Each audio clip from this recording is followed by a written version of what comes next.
Bismillahirrahmanirrahim. Assalamualaikum warahmatullahi wabarakatuh. Alhamdulillahilladzi hadana lihada wa ma kunna linahtadiya laula an hadanallah. Wa asyhadu an la ilaha illallah wa asyhadu anna Muhammadan abduhu wa rasuluh. Allahumma salli ala Muhammad wa ala alihi wa sahbihi wa man tabi'ahum bi ihsan ila yaumil qiyamah. Alhamdulillah, jamaah dan pemirsa Yayasan Dakwah Center, semoga Allah Subhanahu wa taala melimpahkan rahmatnya kepada kita, di mana pada hari ini kita memasuki bulan Dzulhijjah, bulan yang sangat diutamakan oleh Allah Subhanahu wa taala, di mana amal-amal baik kita yang dilakukan di bulan Dzulhijjah 10 pertama ini, amal-amal baik kita melebihi amal orang yang berjihad di jalan Allah Subhanahu wa taala. Dan mudah-mudahan kita semuanya diberikan kemudahan untuk melakukan amal-amal yang terbaik di bulan yang terbaik, di bulan di mana amal-amal kita lebih baik dari berjihad di jalan Allah Subhanahu wa taala. Jamaah dan pemirsa sekalian yang dirahmati Allah Subhanahu wa taala. Allah Subhanahu wa taala memberikan penyematan gelar kepada Nabiullah Ibrahim sebagai gelar ummah. Di sisi yang lain, Allah Subhanahu wa taala menyebutkan dalam Al-Qur'an bahwasanya Nabiullah Ibrahim dijadikan sebagai seorang imam. Inni ja'iluka lin-nasi imama. Sesungguhnya saya menjadikan engkau, wahai Ibrahim, sebagai imam bagi manusia. Namun di dalam ayat yang lain, Allah Subhanahu wa taala menjadikannya sebagai ummah, sebagaimana yang terdapat dalam surat An-Nahl ayat ke-120 yang berbunyi, a'udzubillahi minasyaitonir rajim. Inna Ibrahim kana ummatan qanitan lillahi hanifa wa lam yakun minal musyrikin. Sesungguhnya Nabi Allah Ibrahim alaihissalam adalah sosok ummah, imam yang patut diteladani, dan juga beliau sebagai seorang yang taat kepada Allah Subhanahu wa taala, qanitan lillah, taat terhadap perintah Allah Subhanahu wa taala. Apa-apa yang Allah Subhanahu wa taala perintahkan kepada beliau, beliau tidak menolak sedikit pun, beliau tidak melalaikan terhadap perintah-perintah tersebut. Hanifan, dan juga beliau termasuk sosok yang hanif, selalu memiliki kecenderungan untuk melakukan kebaikan-kebaikan, kecenderungan kepada agama Islam, kecenderungan untuk beribadah, untuk melakukan ketaatan, untuk melakukan kebaikan-kebaikan, kecenderungan untuk selalu mengesahkan Allah Subhanahu wa taala. Jamaah dan pemirsa sekalian yang dirahmati Allah Subhanahu wa taala, karenanya beliau mendapatkan julukan ummah. Di dalam beberapa kitab tafsir dijelaskan tentang makna ummah.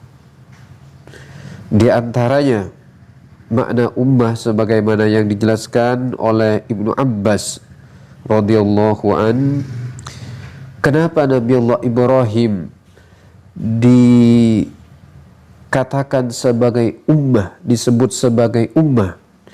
Ibnu Abbas menjelaskan karena beliau memiliki kebaikan yang sama dengan kebaikan-kebaikan yang dimiliki oleh suatu umat.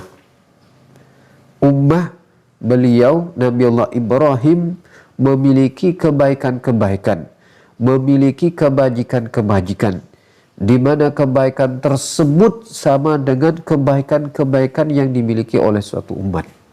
Dia memiliki kebaikan dalam mendidik, dia memiliki kebaikan dalam menyeru kepada kebaikan, menyeru kepada orang tuanya, menyeru kepada umatnya, bahkan menyeru kepada raja.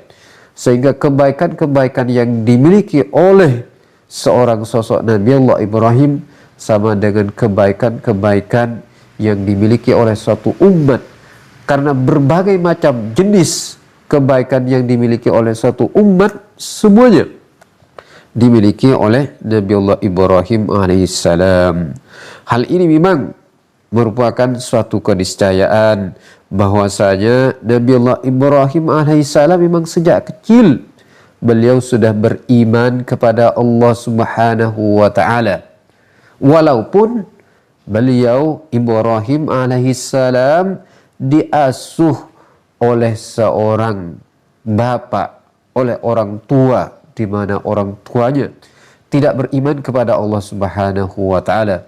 Orang tuanya mensyarikatkan, mensekutukan Allah Subhanahu wa taala, menyembah terhadap patung. Namun Nabi Allah Ibrahim walaupun berada di bawah asuhan orang tua yang menyembah patung, beliau sedikit pun tidak pernah terpengaruh dengan sesembahan yang disembah oleh orang tuanya. Akal pikirannya tidak cenderung ke sana, perbuatan-perbuatannya bersih dari melakukan kesyirikan kepada Allah Subhanahu wa taala sebagaimana yang dilakukan oleh orang tuanya.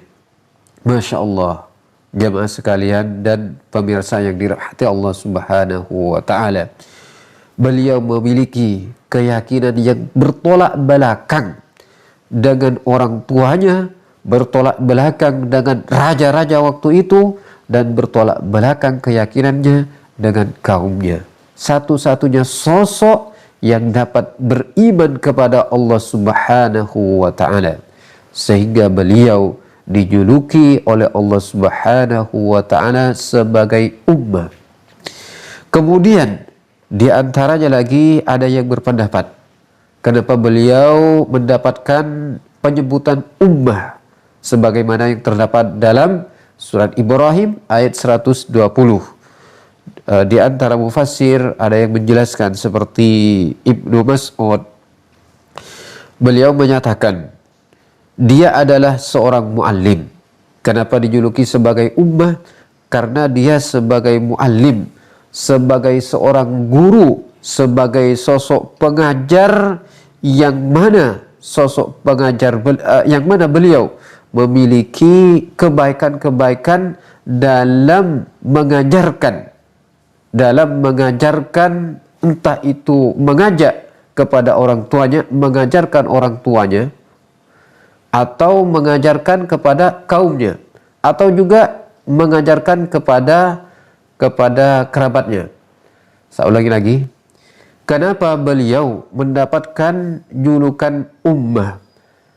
Di antara mufassir ada yang menjelaskan sebagaimana yang dijelaskan oleh Ibnu Mas'ud radhiyallahu an, dia dikatakan sebagai ummah karena Nabi Allah Ibrahim alaihissalam merupakan guru yang mengajarkan kebaikan, merupakan muallim yang mengajarkan kebaikan-kebaikan, baik itu kepada anaknya, kepada kerabat-kerabatnya, bahkan kepada kaumnya dan orang tuanya. Diajarkan untuk melakukan kebaikan-kebaikan, sehingga beliau mendapatkan julukan ummah. Dia termasuk sosok yang mengajarkan tauhid, mengajarkan kesabaran kepada istrinya, mengajarkan ketaatan kepada anaknya, taat kepada Allah Subhanahu wa taala, taat kepada kedua orang tua. Itu merupakan sesuatu yang memiliki nilai plus bagi Nabi Allah Ibrahim alaihissalam, karena beliau mengajarkan kepada anak dan kerabatnya bahkan kaumnya sukses, mengajarkan ketaatan, mengajarkan kebaikan, mengajarkan kesabaran. Kita tahu bahwasanya Nabi Allah Ibrahim ketika pindah di satu lembah yang dinamakan lembah Bakkah, ketika beliau hijrah ke tempat tersebut, Nabi Allah Ibrahim menempatkan istri dan anaknya, hanya ditinggalkan bekal hanya mencukupi beberapa hari saja. Namun karena beliau mendapatkan seruan panggilan Allah Subhanahu wa taala, maka Nabiullah Ibrahim alaihissalam kemudian meninggalkan istri dan anaknya yang masih kecil dengan bekal yang cukup hanya beberapa hari saja. Maka dengan demikian istrinya bersabar ketika Nabiullah Ibrahim ditanya oleh istrinya, "Wahai sang suami, hendak mau kemana engkau? Apakah kepergian engkau merupakan perintah Allah Subhanahu wa ta'ala?" Maka kemudian Nabiullah Ibrahim menoleh kepada istrinya, "Kepergian saya merupakan perintah Allah Subhanahu wa ta'ala." Maka kemudian beliau Hajar alaihi salam menyatakan, kalau memang itu perintah Allah Subhanahu wa ta'ala, silahkan. Masya Allah. Kemudian Nabiullah Ibrahim meninggalkan anak dan istrinya. Ini merupakan pengajaran juga kepada istrinya untuk bersabar. Untuk bersabar hanya menggantungkan diri kepada Allah Subhanahu wa ta'ala ketika bekalnya sudah tidak ada. Maka kemudian Nabiullah Ibrahim meninggalkan istri dan anak-anaknya dalam beberapa waktu.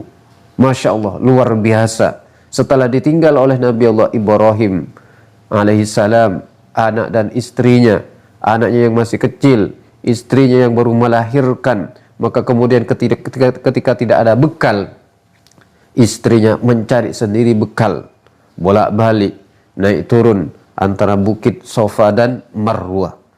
Pada akhirnya dengan kesabaran dan keseriusannya ingin menghidupkan putranya yang masih kecil, maka kemudian Allah Subhanahu wa ta'ala memberikan mata air, yang mana mata air tersebut berada di dekat Nabiullah Ismail yang masih kecil. Pada akhirnya muncullah mata air yang dikenal dengan air Zam-Zam.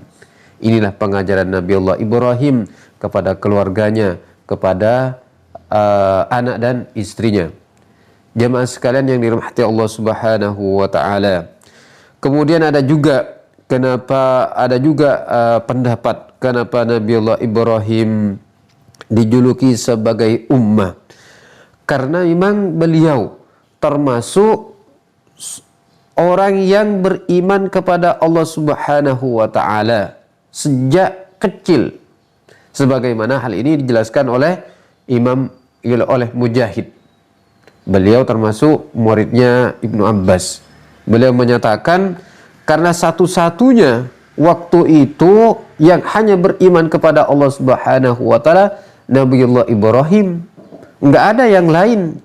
Waktu itu, waktu beliau Nabiullah Ibrahim beriman kepada Allah Subhanahu wa ta'ala, tidak ada seorang pun yang beriman kepadanya, hanya satu-satunya Nabiullah Ibrahim alaihissalam yang beriman kepada Allah Subhanahu wa ta'ala. Sehingga beliau mendapatkan julukan ummah. Dan di samping keberimanan dia kepada Allah Subhanahu wa ta'ala, di mana waktu itu tidak ada seorang pun yang beriman, yang mengesahkan kepada Allah Subhanahu wa ta'ala, kemudian dengan keimanannya dia kemudian menyeru kepada orang tuanya untuk senantiasa mengimani Allah Subhanahu wa ta'ala. Nabiullah Ibrahim mengajak kepada bapaknya, kepada Azar, untuk beriman kepada Allah Subhanahu wa ta'ala, untuk menghindari sesembahan patung. Dalam beberapa ayat Al-Quran dijelaskan, di antaranya Nabiullah Ibrahim ketika mengajak bapaknya, "Ya abati lima ta'budu ma la yasma'u wa la yubsiru wa la yuni anka syai'a." Wahai bapakku, kenapa engkau menyembah patung? Ma la yubsiru wa la, patung yang tidak bisa melihat. Patung pula tidak bisa mendengar. Patung yang disembah itu tidak bisa memberikan apa-apa. Kenapa disembah? Kata Nabi Allah Ibrahim alaihissalam kepada ayahnya, "Ma la ta'budu." Kenapa engkau menyembah patung itu? Ya abati, ya ini penyebutan ya abati ini merupakan ungkapan betapa sayangnya Nabi Allah Ibrahim kepada bapaknya. Betapa khawatirnya juga Nabi Allah Ibrahim kepada bapaknya kalau sekiranya bapaknya tidak beriman kepada Allah Subhanahu wa taala, di mana nantinya bapaknya mendapatkan azab dari Allah Subhanahu wa taala. Sehingga beliau memanggil kepada ayahnya, "Ya abati lima ta'budu ma la yasma' wa la yubsir wa la yughni anka syai'a." Wahai bapakku, kemanapa engkau menyembah patung yang tidak bisa mendengar, tidak bisa melihat, tidak bisa memberikan apa-apa kepada dirinya dan kepada orang lain, dan kepada orang yang menyembah kepada patung tersebut tidak bisa memberikan apa-apa. Maka Nabi Allah Ibrahim kemudian mengajak kepada bapaknya juga, "Ya abati la ta'budis syaitan, innasy syaitana kana lirrahmani asiya." Wahai bapakku, janganlah engkau menyembah setan. Sesungguhnya setan termasuk bermaksiat kepada Allah Subhanahu wa ta'ala, membangkang, durhaka kepada Allah Subhanahu wa ta'ala. Diajak untuk tidak mengikuti kemauan setan, untuk tidak menyembah setan, untuk tidak menyembah patung. Ini salah satu ajakan Nabi Allah Ibrahim kepada bapaknya.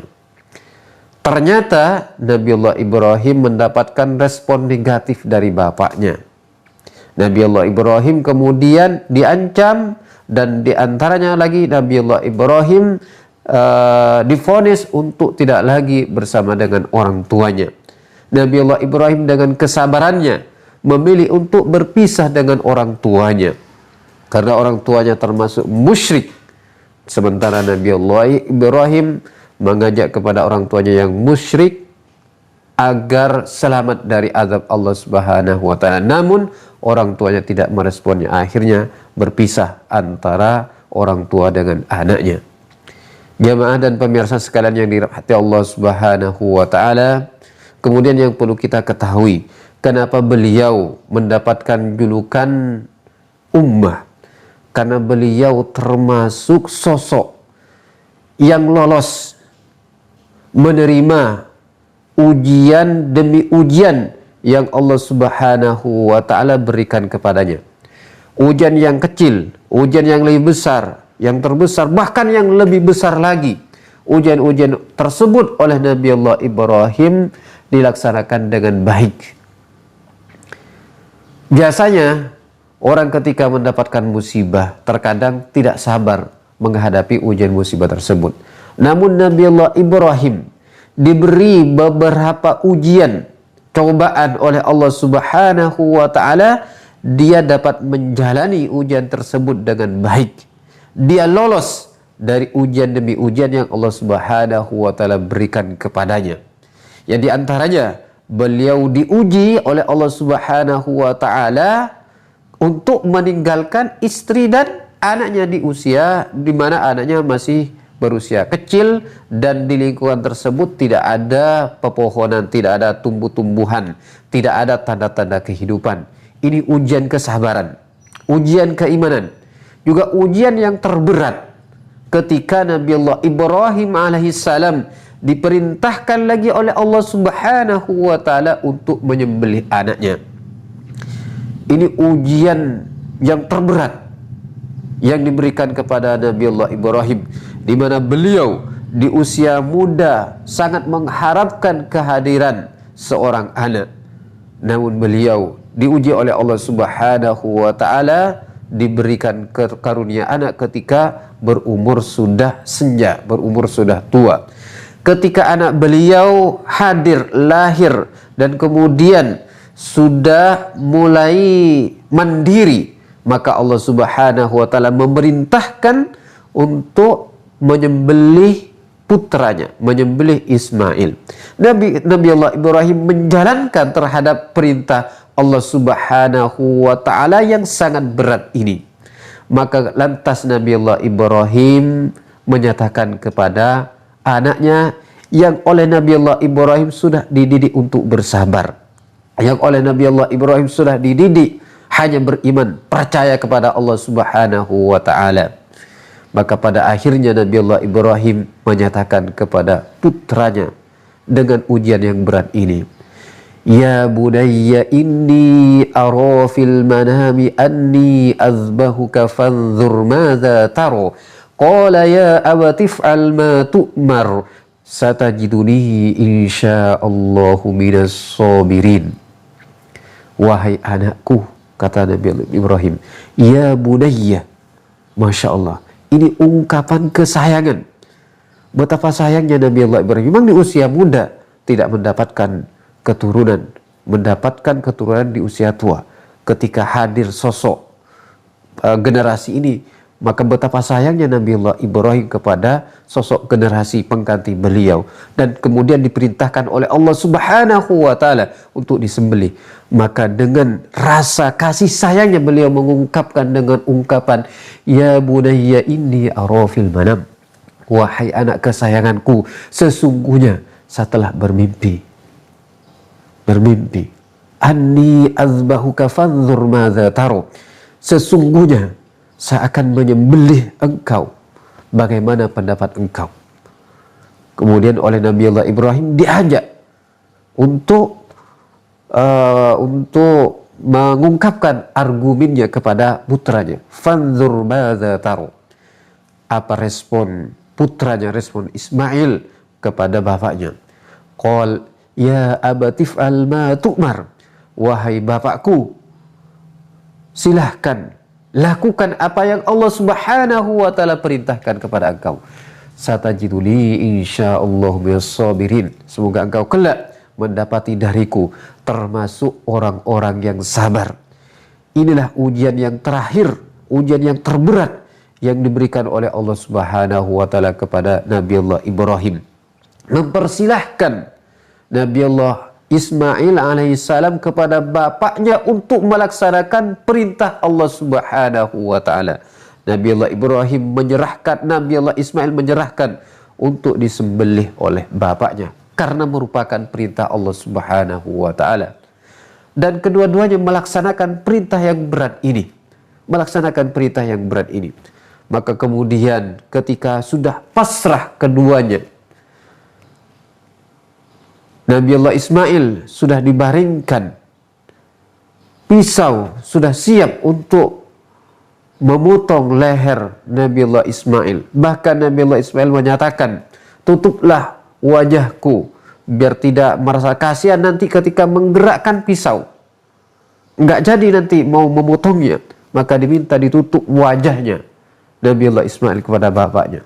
Maka kemudian ketika pisau tersebut sudah berada di lehernya, detik-detik mau digerakkan, maka kemudian Allah Subhanahu wa ta'ala memberikan ganti berupa kambing yang besar. Jamaah sekalian yang dirahmati Allah Subhanahu wa ta'ala, ini ujian yang hanya satu-satunya diberikan kepada Nabi Allah Ibrahim alaihissalam, dan beliau sukses menjalankan ujian yang terberat ini sehingga beliau oleh Allah Subhanahu wa ta'ala dijuluki sebagai ummah. Inna Ibrahim kana ummatan qanitan lillahi hanifa wa lam yakun minal musyrikin. Ujian demi ujian oleh yang dilakukan oleh Nabi Allah Ibrahim alaihissalam merupakan teladan bagi kita semuanya. Beliau telah melakoni hal-hal yang Allah Subhanahu wa ta'ala perintahkan dengan baik. Maka dengan demikian kita seharusnya bisa mengikuti jejak-jejak Nabi Allah Ibrahim alaihissalam. Dan sebentar lagi salah satunya kita akan melaksanakan jejak-jejak beliau, di mana nanti setelah kita melaksanakan hari raya Idul Adha, kita dianjurkan oleh Allah Subhanahu wa ta'ala untuk berkurban, senantiasa untuk mengikuti jejak-jejak yang telah dilakoni oleh Nabi Allah Ibrahim alaihissalam. Mudah-mudahan kita dapat melaksanakannya. Barangkali ini yang kami dapat sampaikan, kurang lebihnya mohon maaf. Subhanakallahumma rabbana bihamdika asyhadu an la ilaha illa anta astaghfiruka wa atubu ilaik. Assalamualaikum warahmatullahi wabarakatuh.